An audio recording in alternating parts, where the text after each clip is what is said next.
is my Wi-Fi router, every 10 minutes or so, somehow, I don't know why, it restarts. So it's not going to make, while it's working, it'll work fine. Okay, great. Well, I've got you then.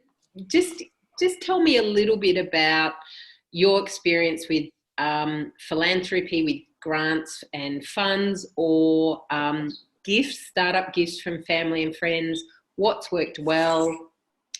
You might have some spectacular failure stories. I certainly do. And any sort of questions you've got, so I can shape what we're doing. But why don't you share a little bit of your history, Janae?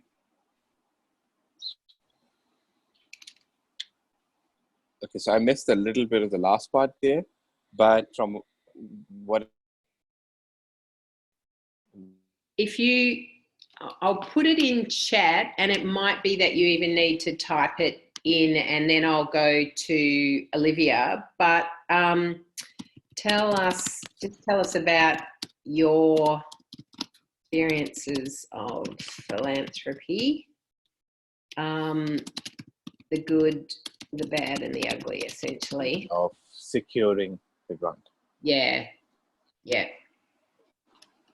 So success that you've had, any failures, and any questions, essentially.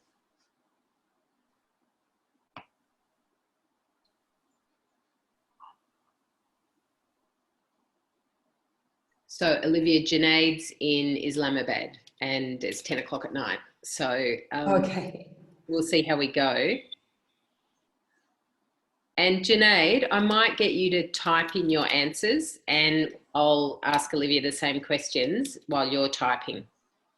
So Olivia, what are you experienced in this area? Is this new for you? Tell us about your history with philanthropy. Sure. So I would say it's a weird one to answer, actually, if it's new to me or not. I've definitely been involved with grant writing and with partnership building for a few years now, but not, I'd say maybe that the difference is that perhaps in the past I've assisted and I've not been necessarily the leader. Whereas I'd say in the last year to 18 months, I've been more the leader of grant writing, of creating those connections that you need and, you know, keeping relationships going, which has been a really interesting experience. I'd say really it's only like dawned on me the immense responsibility of this task in the last in this year, I'd say. This year's been really a very interesting year for me, and like, you know, all the highs and lows of trying to raise money and trying to lead a whole team and you know, everything else. But I'd say it's been fine. I have, you know, written proposals that have gone through. My writing skills are pretty good, so from the writing side it's fine. Relationship side as well, like I can meet people and it's all good. I've been writing a lot of proposals recently because it's really like grant proposal season right now in Cambodia. So I'm really like in the swing, like I can write them really quickly now because now I've been doing it for a while, and so that's been like good kind of good experience, alongside trying to meet them and, like you said, kind of build a relationship with them so that I don't go in blind. It has been less successful than I expected it to be, in a number of different ways. Some of them were cut to be shorter than I expected them to be. Some of them were sent to different country offices, but we weren't told that. And then they actually had a different process of monitoring, of choosing, you know, how to do those. I do think it's probably a failure on my part of not being more proactive with that particular grant to like really understand the process, but they released it whilst I was on holiday. So, you know, I really had no time to write anything and to meet them, which was really unfortunate. So we've had like a few kind of weird, unfortunate circumstances surrounding some of them. And two big ones I lost in the last 2 weeks, which I was really, like, they were really warm. Like I have really good relationships with them. They were like, yes, yes, yes, yes, you're gonna get it. And then neither of them came through. And And have you talked with them since? Do you know why? That's pretty gutting.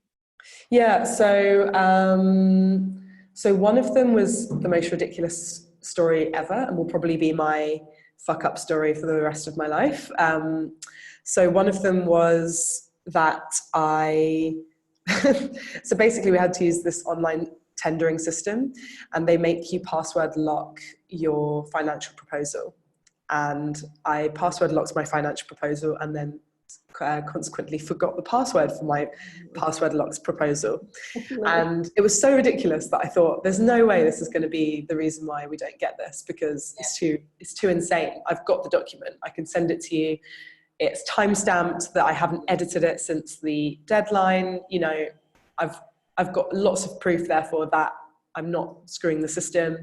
I just forgot password. But no, they failed us because of that. They failed us because we forgot the password. And we were like, I don't know, actually, maybe who knows? Maybe we would not have got it. But I had really good feelings about it. So that was a real gutting failure for me. I really gave myself a hard time for that one. And so that was a large global or government? That was a local proposal, but it was fairly, like, not huge, but still big enough to be like, oh fuck. Especially when I was quite confident about the proposal. Like, I spent a really long time on that proposal, so also just a big waste of time.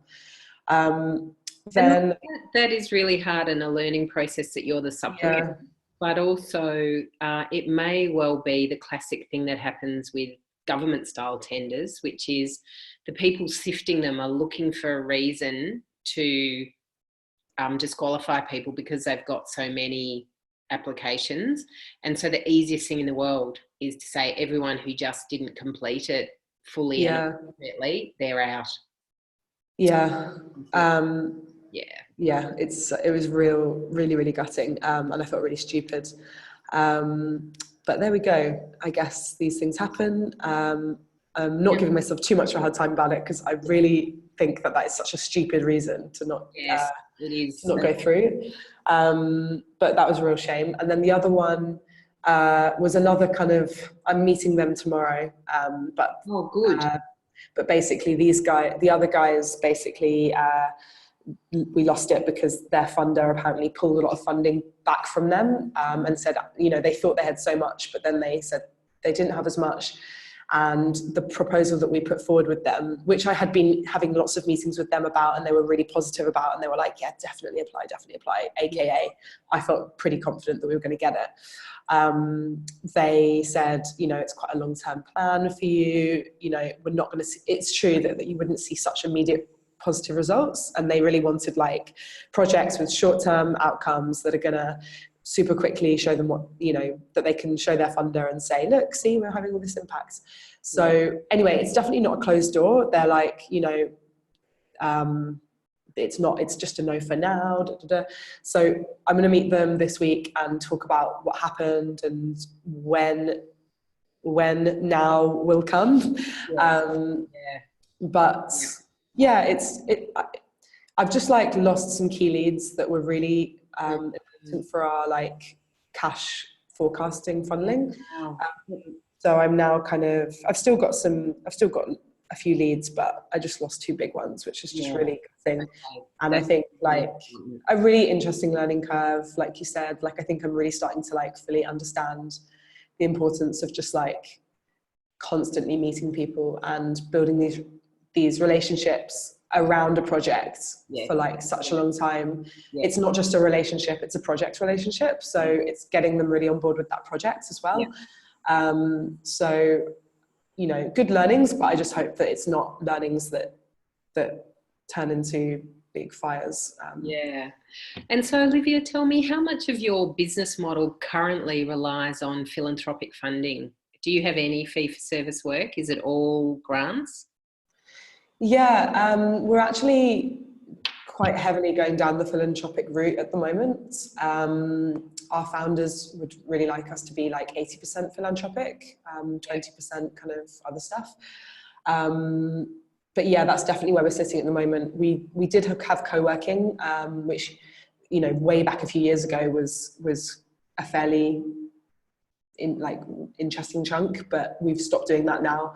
And I think we will actually definitely explore some other options where it will be actually fee-for-service stuff, like consultancy work and potentially some paid programs that they definitely wouldn't be profit making, but they would, you know, perhaps cover the salary of the person running that program, which might still be interesting enough to kind of explore.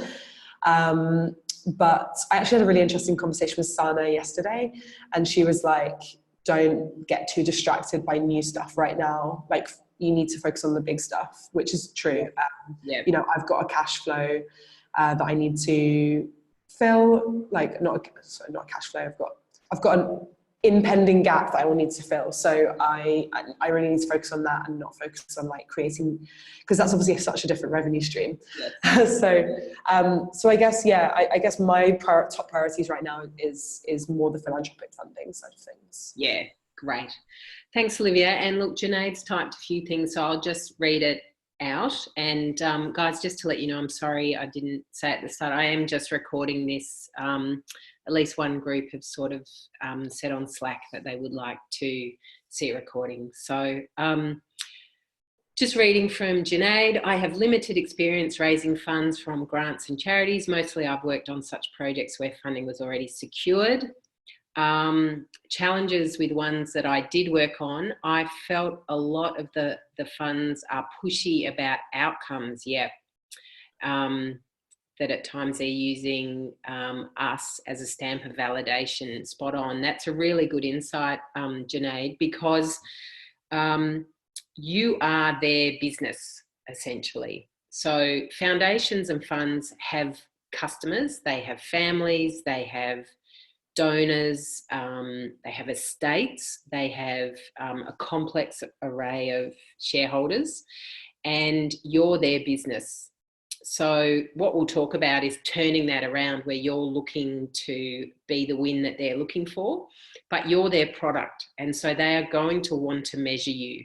So you need to be both skillful at presenting yourself in the way that is a win for them, and then being willing to take the time to really make it a win for them. And you're much better off to invest yourself a lot in a few funds and foundations and secure multiple year funding because of that.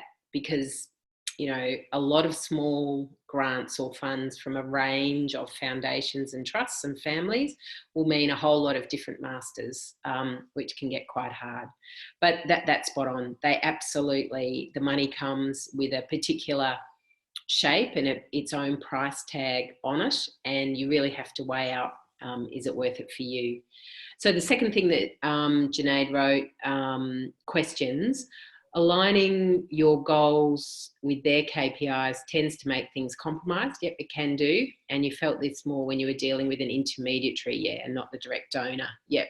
And so the intermediaries can add on layers. And for the two of you in developing countries where the actual donor might be the UN, and the money may have been broken down 3 or 4 times already before it's the managing contractor that you're talking with, if it's more like that, or if it's a large foundation or trust, it may have come through a number of iterations before it actually gets to you. And so, yeah, you really do have to talk about all those kind of things, and building a relationship can enable that, whereas applying just for a grant can't at all. So they're really good questions, and let's just see how we go answering them as we go through. Just before we shift to that, I just want to share one little story that may be of value to you, Olivia, because I just heard you say you've got a gap you need to fill really quickly. And one of my favourite stories that we tell most of our social entrepreneurs in our accelerators is from Brian Chesky, the founder of Airbnb. And he talked about a time where he had a funding gap when he was still, he started off, I think, in Florida and New York, and he did a lot of what he calls handcrafting and building his system in those 2 cities. a retirees and summer kind of holiday city, and a you know, a huge global city like New York. And he needed $40,000 really quickly. And it was between Barack Obama being elected president and his inauguration, which is a couple of months. So he bought brand generic Oreos, and he created a cereal called Obamaros, and he made a cereal. He had a professionally printed amazing cereal box celebrating the first Black president with a cereal, and he sold 40,000 or 4,000 boxes at $100 each.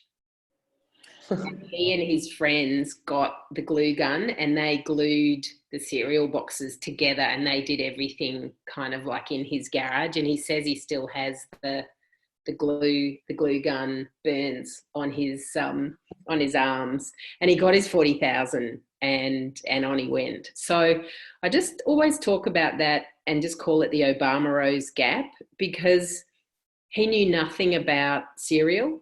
He just did this crazy stunt and got his money. And I just think sometimes you need an Obama-O. It's kind of the Hail Mary pass of the social entrepreneur. You're never going to do it again. It's not your core business. You're not trying to build a new product or service, but you've just got to fill a gap. So yeah, just have a think about whether there's an Obama-O that you can use. So when we work with Indigenous people in Australia, one of their common Obama-Os is that they win a contract with a big business or a small business to help them create their reconciliation action plan. And that's sort of enough consulting money for them to grease the skids so that they can get back to what they really want to do. And they don't want to be consultants, and they don't want to write reconciliation action plans forever. But it's just a good way that they can get $5, $10, $20, $50,000. So that may be of no use whatsoever, but I just have a think about it. It's one of those great barbecue conversations over a glass of red wine. You know, what could our Obama-Os be? And you just might be really surprised. You might be able to organise a Sunday market, or, you know, something that fits your culture and your place to just get you through this season. Mm. So what I'm going to do now is I'm just going to share my screen with you. And just let me know, guys, can you see PowerPoint with a square, a rectangle on it and a blue line through the middle? Yeah. Yep, good. Okay, great. I'll just check that Junaid is saying yes as well. Yes, great. So what I just want to do is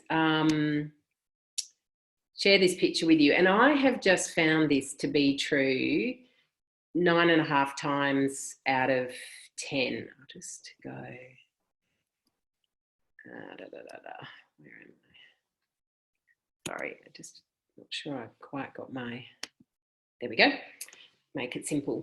So for most of us as social entrepreneurs, we actually need some kind of funds and some kind of money for the first 10 years. And we often are in environments where we're told we only need money for the first 3 years. And we're told that we'll give you a grant for 3 years, or others have given you grants, so we'll give you a bit more of a top-up grant. But within 3 years, we expect to see that you're fully in surplus. And what I find to be true is that this light blue line, that does decline over time. At the 3-year mark, if you can just see the black arrow that I'm using, you've spent 50% of that fund. So you've spent a lot of your startup money, and you can definitely see that there is revenue coming in from your business model. It might be capital appreciation, it might be the sale of products or services, whatever your business model is, but you're a long way from being able to run a business on those funds alone.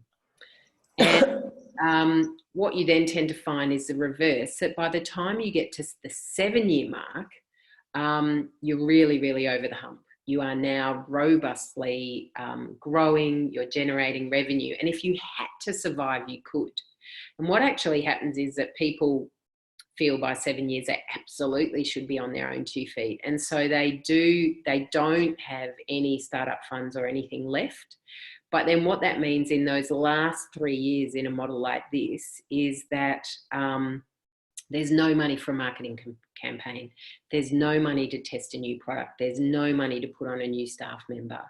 And so what I really advise people to do and think about in their business model is to not just get funding for the first 3 years. Once you've got that, go out and get your second tranche and talk to people about the growth of your business model and what it is they'll be funding in that second stage, and put aside some of that money so that in the last 3 years, years 7 to 10, even when you're really, really growing, you've got some money for marketing campaign, a staff member, whatever it is.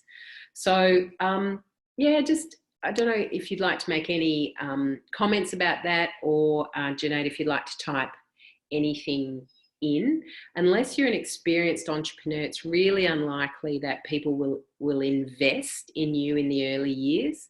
But if you're successful, around years 7 to 10 is when investment or a commercial loan or anything like that might become possible. So even though I know Keith, Sana and I have talked a lot about, you know, you've got to get your business model up, you've got to get your finances working, you probably need 5 different revenue streams and you really need to build that in. It's equally true for a genuine social enterprise that you really do need something from the do good world of money, and you need more than often people think. So yeah, that's sort of the first thing that I just wanted to share, and just love your comments, if you found that to be true, any questions you've sort of got about just that general idea, because this is what drives the energy to go, yeah, I am going to build these relationships. If I'm in a relationship with 5 to 10 funds or trusts over 5 to 10 years, then I really need to get good at this.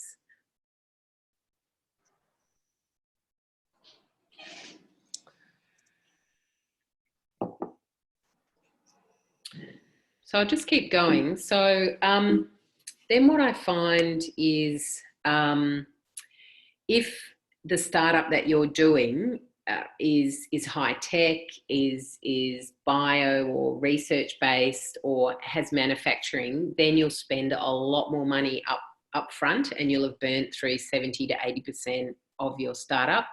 And then usually you actually have to get to scaling and a high volume of sales more quickly.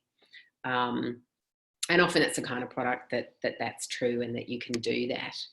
And then finally, the pink line, what I find is once you've done 3 or 4 startups, you get really good at this, and you get much better at focusing on sales and pivoting and assessing your business model. And so you tend to use, you need a lot less startup funds. You also often just start from an investment or a loan, and within 3 to 5 years, you're on your way. Normally, with this pink line, within 3 years, you have used 70 or 80% of your funds, and your business model really is scaling and growing, and you're ready to have the conversation about further investment and scaling there, and to really start scaling from here. But that pink line is what most people think is the norm. And in my experience, it's only very experienced entrepreneurs manage that.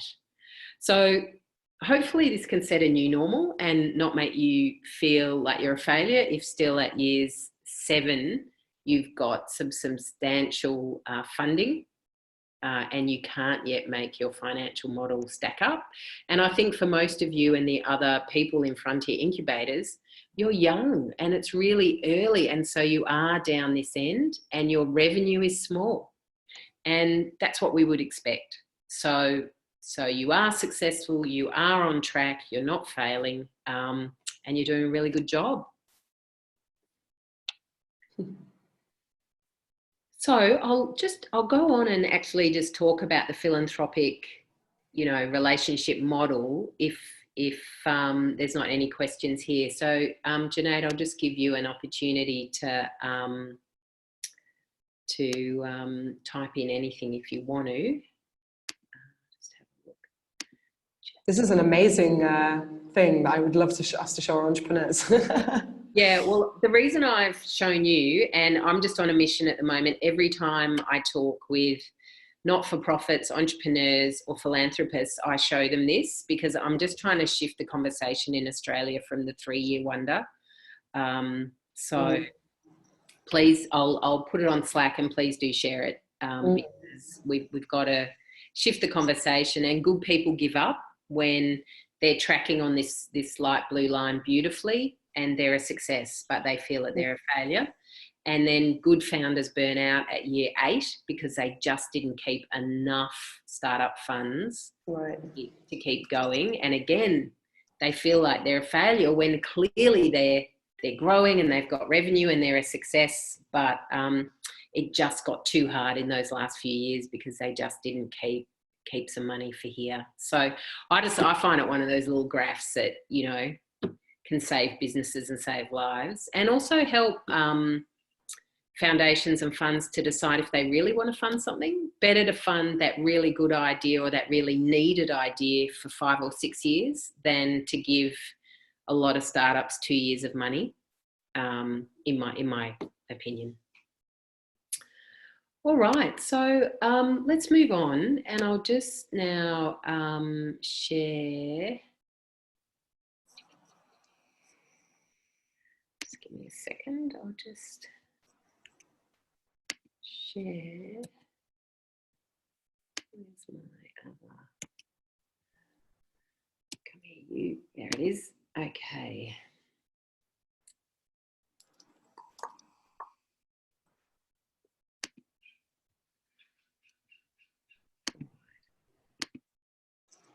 Okay, so hopefully now on the screen you can see a blue arrow with dots on it. Yeah, great, fantastic. And I'll just put this on slideshow so it fills the screen. There we go. Okay, so Olivia, by the sound of it, you've got elements of this going on. I'll just shut my blind behind me. The afternoon sun here in Melbourne is coming in the window. So what I want to do is step you through the journey to philanthropic partnership that is fairly standard. There's nothing overly sexy or exciting about this, and you guys could do a much better job, but this is a standard thing that a philanthropic broker would be doing with a not-for-profit or a charity usually. So I know of multiple charities in Australia that have hired a philanthropic broker, and they'll spend 50 to 100,000 in order to gain between $250,000 and $1 million in philanthropic funding over 5 to 10 years. So it's money well spent for them, but it does mean that the rest of us are kind of left wondering sometimes what's going on and why we're not in the swim. So I'll just run you through this. And the first thing here is that you really need to be clear about the social change you want to see. So the philanthropic world wants to bring social change, and you really need to be able to talk outcomes. You need a theory of change. You will need program logic for a program that you're going to apply for with a grant. And Junaid, this is where you can start to fit into their world much more easily around their outcomes and measures. That for you with your social enterprise, before you set your framework, which might be the UN's SDGs, or it might be the London Benchmarking Group, or it might be a very general outcomes framework like the Quality of Life framework by Sherlock, which is about 20 years old. Before you create that, you might actually want to go and look at some of the foundations and funds that could be your partner and see how they measure success and see what outcomes and frameworks they use.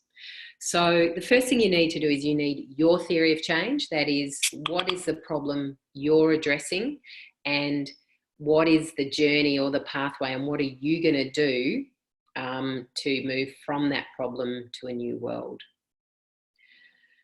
Do you guys both have experience with theories of change? Because if not, that's a whole other world that there'll be videos from Frontier Incubators on, because I know this has been discussed at length around the traps. So you've got to start there. Any questions or anything you want to ask with that, or will I just keep going? No, that's really good. That's actually what we've been doing a lot of at the moment.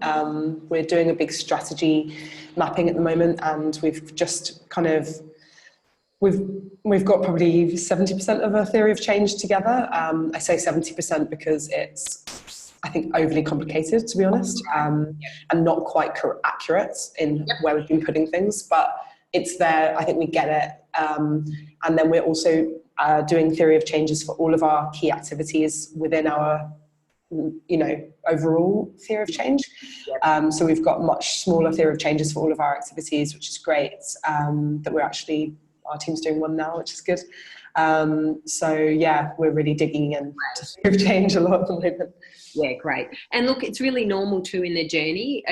Theory of change is simplicity, complexity, simplicity. So if you're in all that complexity and mess, as you test it and use it, you'll come down to a much simpler statement of what you're trying to achieve. So the next point along the journey is that you create what's called a case for support. So your theory of change really needs to be at the heart of this, again, because you're not going to a bank, you're going to philanthropists. So compelling stories, great vision, theory of change really beautifully laid out. You also need your model and your business model, why people would give you money, how you're still going to be around in 10 years when the money's run out, all of those kind of things. So you'll see down here, it's called the Case for Support. It's a really well-known document inside philanthropic circles, and you need it to be compelling, inspiring, and authentic. You do not ask for any money. You do not necessarily talk about your programs or activities in detail. You can when you showcase one or more, but this is just all about you, all about your social enterprise.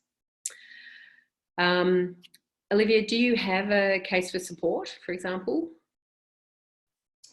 I don't think we do, actually. We kind of started making a deck for presenting all of our activities, but actually I'd say that was, like you said, it goes through all of the things that we do, almost like a menu, let's say, of yeah. But it doesn't sound like that's the same thing, and it doesn't touch on our business model. Yeah. So normally, even in Australia, this is still a printed thing, and you can have the equivalent in PowerPoint. I'm sure people do, but it's a coffee table, slide it on over, and you don't post it. You actually take it with you. So the next step then is that you select your trusts and your funds. And look, gosh, there's a whole arcane art here. So many family foundations and funds are really hard to find.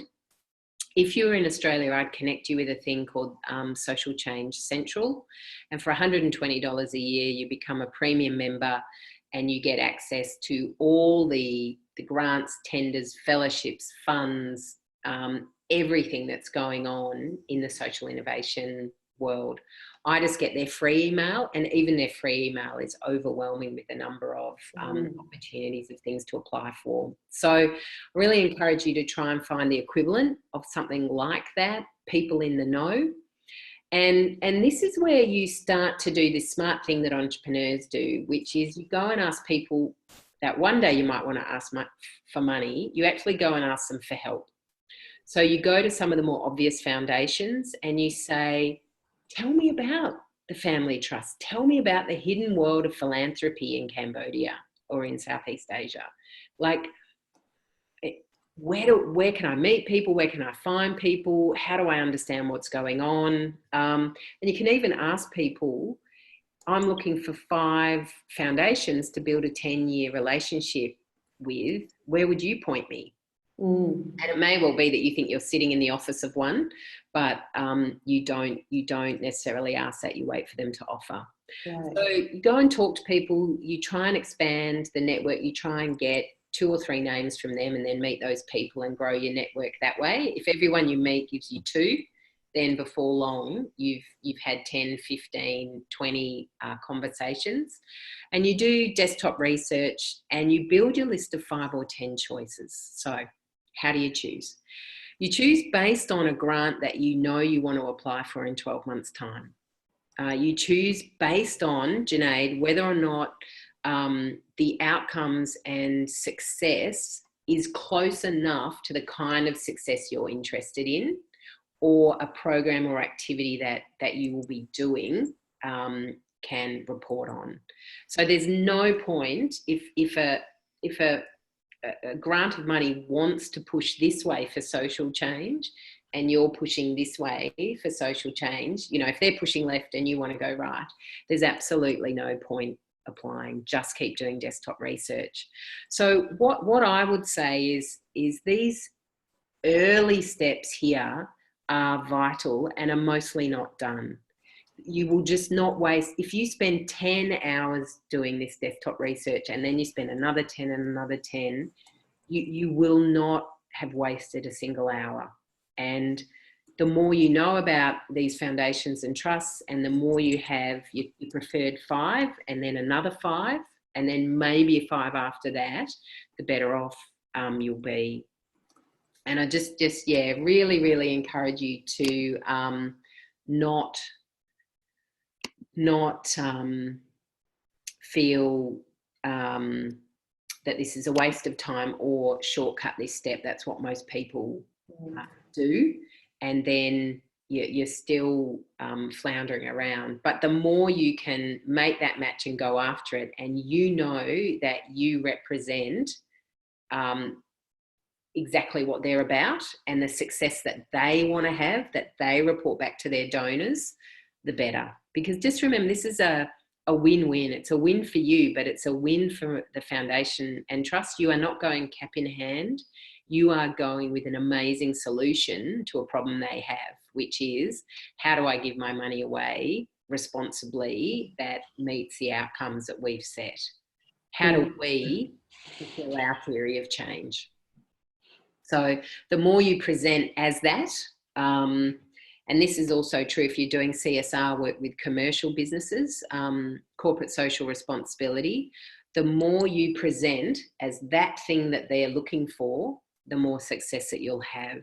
It's a bit different with government. Government can get a bit antsy if they think that you're that good at it. They can get a bit worried. But so once you've done that, what you want to do is build the relationship with them, 5 at a time, and depending on how it goes, you just keep building.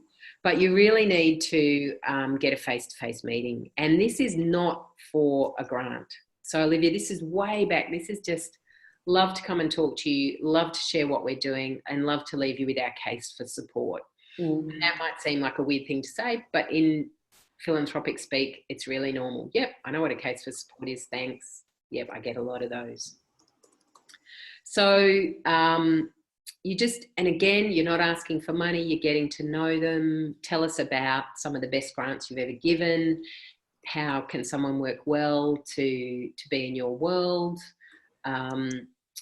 What kind of grants are coming up? Are you actually at a strategic planning moment? 5 years from now, will your grants be the same or will they be different? You know, there's a whole lot of these really open questions that give you a lot of information and insight into where these foundations and funds and family trusts are going. And also it sets you apart because they only usually hear this from the philanthropic brokers, but you're going in yourself. And so they'll be really excited because they're not talking to a broker, they're talking to an enterprise that knows how to do this. And that alone really sets you apart. How are we going? Do you guys want to ask any questions, clarify anything, pull me back? No? Okay. No, this is amazing. Actually, it's really relevant because I came across an opportunity recently, and with all of this in mind, I thought, okay, we might not get this grant now, even though it's open now. This is how I found that foundation. But I should try and have a conversation with them. Yeah. They didn't reply yet, and I wonder if it just was too much of a cold lead, because it obviously came from the way that I found the grant was, you know, I imagine they probably would have got quite a few responses from it. So I wonder if it's bad timing because the grant's open now. So maybe I should just try again once the grant. Yes, do. Look, if you approach them when there's no grant open, if you approach them in a, I just want to have a chat and ask your advice. If you approach them in that I'm building, I'm looking to build out key relationships and looking to learn. So imagine that what they get all the time is just the give me money, give me a grant, how do I apply for the grant conversation. You're doing a much bigger conversation. So again, just put yourself in their shoes and think about how enjoyable it is for them to meet you, as opposed to have another conversation with someone about how do I fill in the form and how do I get the money. Yeah, totally. Yeah, and so that's it. Good job. Then the next bit is this stay in touch monthly. So what you want to do is you just, every time something good happens and you're already doing something with it, like a newsletter, an email, a social media post, a media release, just also send it to these people. So even if, Olivia, someone hasn't got back to you, once you've sent them an introductory email, just send another one, always personalised, never on a list. Dear so-and-so, I know we haven't met yet, but just really would love to find out more about your foundation, and I'm sending you our latest social media blog on blah. And so, yeah, if you've got 10 foundations or trusts that you're trying to build a relationship with, yes, it is 10 emails. It is 10 Facebook, LinkedIn likes, posts, whatever it is, but it is only 10. And if you end up with 50,000 a year for 3 years, 150,000 from a foundation, and you put in 100 hours, that is a bloody fantastic hourly rate, I just want to say. So it is worth it. It is worth doing it well. There are a couple of, especially family trusts, that can be quite idiosyncratic here in Australia, that one of the tests when a grant comes in is if you're on file, and this person's really old school and he prints out everything he gets and he puts it in a file with your organisation's name on it. And if you apply for a grant and you don't have a folder with him, you don't get any further. And if you apply for a grant and you do have a folder, then part of his assessment of you is how thick is that folder. And now that's a bit bizarre, but it is a true story. And I wonder how many foundations are like that subconsciously. Oh, I don't even know these people. It's just an 11th hour application versus, oh, it's Olivia, it's Junaid. And gosh, I just only last week got something from them about how they're going. And it's a much bigger relationship and vision than just the program that, oh, I wonder what they've applied for. Or actually they'll say, I better know what they've applied for. They will have applied for that thing they've told me about. Can't wait to read it. And that's who you want to be. Gosh, I'm looking forward to getting this application. Can't wait to read it. Really hope that it ticks the boxes. Really hope I can give them the money.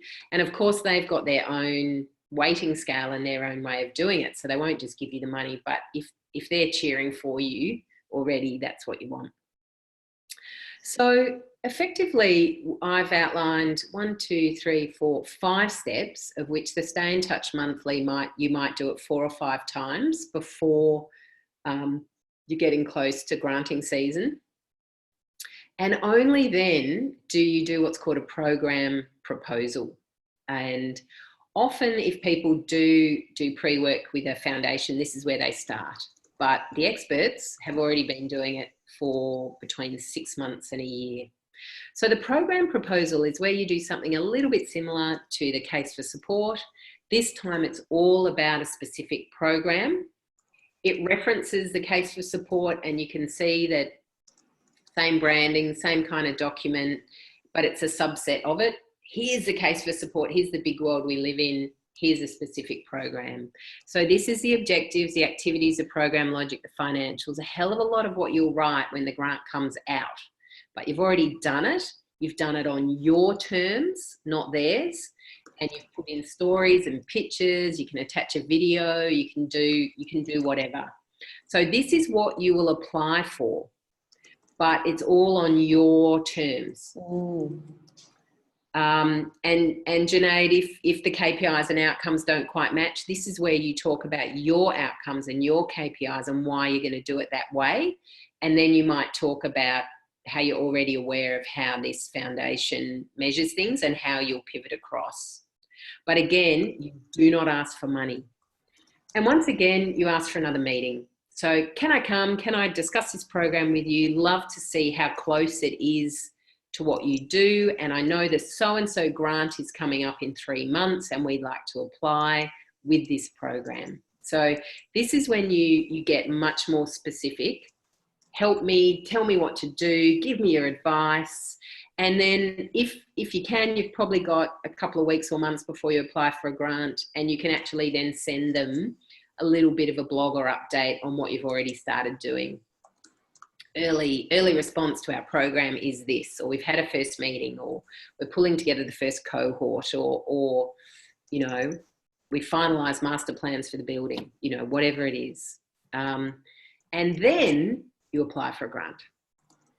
So this is kind of, you know, between 10 months and 16 months, depending on how big it is, how hard it is to build a relationship with the foundation. You might actually say perpetual in Australia is the hardest, everyone says, to get in front of. So if you were going to go for perpetual, I'd say set a 2-year horizon before you apply, and just be the leaky tap dripping on the stone for about 6 months, and just keep sending them things and keep reaching out before you even get a meeting. When a grant round comes, just actually say, we'd love to apply for that grant, but next year, not this year, you know, and just keep building a relationship with them. So the amount of time that you build the relationship really depends on them as much as you. So then, look, I won't talk a lot about how to apply for a grant. That's a whole thing in and of itself. You know, how do you write? How do you target it? How much do you do a brainstorming around what you think their weighting criteria are? And it should all be there in the grant or on their website. So you should be able to guess if you were on the other side allocating points. So Olivia, that might be another thing that you want to think about, or talk to people that you weren't successful. Tell me how you weight it. Tell me, you know, where I scored well and where I didn't. And what you do is you or someone else scores your own grant before you submit it. And you just then might become aware of, oh my goodness, we just haven't at all reflected that on their website it's really clear that they love elephants, and there's nothing in our grant that reflects that. Oh no. So yeah, then you apply for the grant, and whether or not you're successful, because this is a whole nother test for them, everyone shows up when there's a grant and everyone disappears when it's done. So discuss the result, whatever happens, which that's what you're doing, Olivia, and stay in the relationship and just loop back to stay in touch monthly. Now, this is whether you're successful or not. So if you're successful, stay in touch with regular updates about what you're doing with the money that exceed their reporting requirements, because it's when you're sharing above and beyond their reporting requirements, that's when you shape it. That's when you get to put in whatever you want to them. And then when you have to report as they've requested, that's when you have to play their game. The reason I say this is a social entrepreneur I'm supporting in Australia at the moment, an Indigenous woman, won a grant that 2 funds were behind, and she started this behaviour. She got in touch with both. She thanked them personally for the grant. She supplied stories and her photos directly to them, not just through the granting requirements. She went to their websites, she found out some things they're passionate about, and she started giving them information on that was related to her work. And she's now pursuing funding and an ongoing relationship with one of them, in which they've got back to her and said, oh, could we have a photo for this? And would you come to this lunch? And would you do that? And she's like, oh yeah, you bet I would. So she is their solution for their donors. And they're just so delighted that she's putting her hand up, and we'll get more funding from them. And do you have, like, because in terms of roles, the way that we have our current setup is that I would do the fundraising and the partnership building. And then if we were to get the grant, I then hand it over to our program manager who, you know, takes care of getting it all done, essentially. Yeah. She'll also be the one doing all the reporting and, you know, like you said, like the reports that they require, and creating maybe like a report document at the end and things like that. Is that potentially best done by me because I should remain the main point of contact, or I know, or, you know, like, could it be a shared role, or is it better if it's one person? Yeah. So I think what you need to do is treat these funds in the same way you treat other customers, which is the bigger they are, the more senior they are, the more the founder CEO's involved. The smaller they are, the more they are just to one area, then that staff member who covers that area works with them, and you come in at the right time. So early in the relationship, when you're pitching a new program before you ask for money, but you're just introducing a new program, they'd be ideal times for you, Olivia. And then for the smaller funds with the relationships, the more people that are building these relationships, the better, because then it stays fresh and genuine. So in our organisation, 3 of us win most of the work, and a couple of others win smaller amounts of work. And it's so beautiful when our junior consultants win their first work, and that customer will be special to them forever, and they just get the best treatment. Yeah. I mean, I'm always polite, I'm always friendly, but yeah, they just, you know what it's like. And so if I've got 20 or 50 customers that I'm trying to work with, they are not going to get the same relationship from me as if I've got 15 and other team members have 5 or 10 each. So I'd really encourage you to share it out. I'd encourage you to match, and I'd encourage you to, what you're looking for, basically, if I just go back to sharing the screen, in the end, it's kind of, once you see this, it's kind of not obvious, but it makes sense. And what you're looking for here, after you've done the case for support and got in the door once, the stay in touch monthly is you're looking for reasons to be under their nose regularly. And one of those reasons might be, we've just appointed a new staff member, or we've now got someone who's doing outcome measures for us. Can we come and meet you? And can we learn more about how you do outcomes, you know, in case we're ever in a funding relationship with you, or if you are in a funding relationship, we've now got someone who does outcomes. So using your staff really smart, even if you remain the point person for this particular fund, over 2 years, you might actually take 3 staff to meet people, because it's an excuse to have a meeting, and it's an excuse to ask some questions and hear how things are going and to learn more about their funding, and it's an excuse to stay in a strong relationship with them. So staff, who relates to them, how will they get on, how many of them get to meet, and how you use your staff is as important as how you use your information and your media. Okay. And I mean, it's smart. A lot of people would say it's schmoozing, but I think it's looking for the win-win. They have got stakeholders, and Junaid, going back to your KPIs and outcomes, that's how they express it. And so the more you get to know them, the more you can ask, tell me why this KPI is important. Tell me why I need to get back to you with this. And is there another way we could do that? There might be a single family member behind it that really wants to measure that, you know. So what's important about that, or it might be something really important to the foundation, or it might not.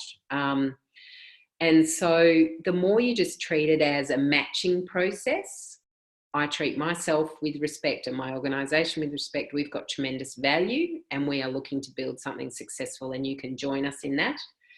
And we represent a solution for you. And so when it comes to money, people feel like it's like this, but the more you can make it like this, a conversation between equals, that you both need each other, I think the more success you'll have, because a lot of people are doing, oh, me, poor me, or they're doing the awful schmooze. So the thing I like about this is it actually can set you on a, done respectfully and done well, it sets you on a pathway of equals and building genuine relationship. And you prove that best when you stay in with them after failure. So Olivia, the ones that you didn't get, if you start sending them, hey, here's something we've just done, or, you know, here's what we're looking to do, or here's where we went for the money, and you just stay in a relationship with them, no shame, no blame. I genuinely want to build something with you. I genuinely want to be in a funding relationship with you. That will be a game changer, because most people go away after the grants are given. Yeah. No, that's really good. I think it's also really interesting, like listening to this has reminded me that I think there was a few funds as well, I guess it's always lessons learned, but like that you, once you get them, it's very easy to be like, okay, we're doing it, boom, don't need to worry about them anymore because we've got a year together. And then before you know, the year runs around and they're doing another funding call, and you're like, I haven't really nurtured that relationship at all. We did what we were meant to do, and we did everything as they asked of us, as you said, but like, have we really like stuck out in their memory, and like, do they want to fund us again? Because did we amaze them? And that's been a really, like, it's not that, I don't think that has actually held us back yet, but like, it's only now that I'm having these, you know, these recurring conversations where I'm like, oh, actually, I haven't really followed up with them, and that's ended now. So what am I going to do? Yeah, and look, and if you do it, you will be a game changer, Olivia, because probably less than 10% of people in your area who are seeking funds are doing it. Most are doing what you have been doing, and doing it, you know, not as well as you. And often where people are doing it, they're doing it with a philanthropic broker, and that looks professional, but you look even more amazing because you're doing it yourself. You're not paying someone to do it, you're building the relationship yourself.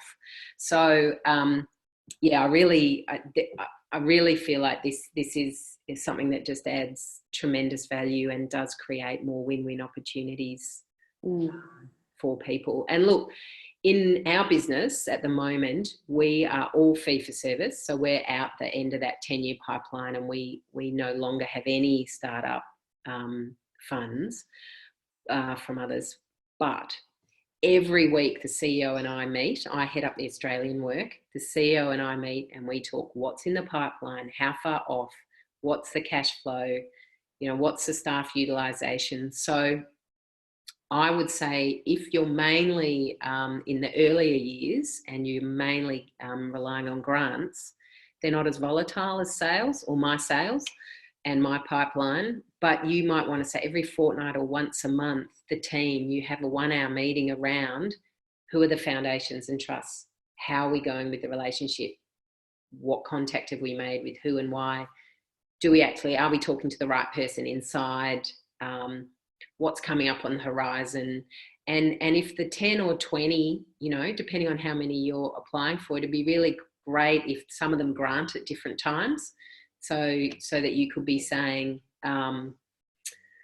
yeah, look, we're at a granting phase with them, we're at a beginning phase with them, we're at a really strong phase with them, hey, I think we're coming to an end with them, let's go and check that out and see if we can kick it off again or end graciously.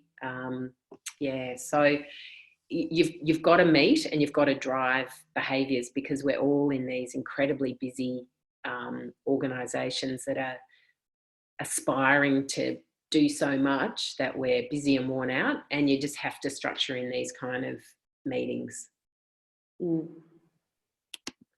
Okay. So this was a little bit more of a talk fest, guys. Sorry, I hope it was useful. Junaid, if there's anything you want to agree, disagree, query, add a story, anything, just put it into chat. I think Junaid's left us. Oh, we've lost him. Oh, it's just you. Great. That's just you, me. Okay. Well, I don't mean great that he's gone, but I'll stop talking to someone who's not here. So, Olivia, is there anything else that would be of value to you? I'll just stick those slides up on. Yeah, thank you. I don't know if it's possible, but if you could share any examples of case pamphlets, like the sort of initial one that you give out, that would be super interesting, because I think that is definitely something that I think what you've been talking about is probably what we were trying to do with this actually overly exhaustive PowerPoint slide.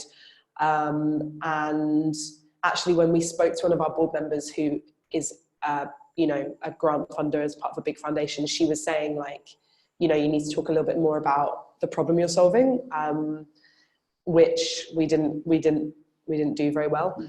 So that's been something that we've been working on, doing like loads of desk research on like reports that are already out there, so we can start building up a really solid, this is the problem we're solving. But yeah, I guess which was kind of all part of getting to the point where we're going to start speaking to big foundations and say this is our 3-year strategy, this is the problem we're solving.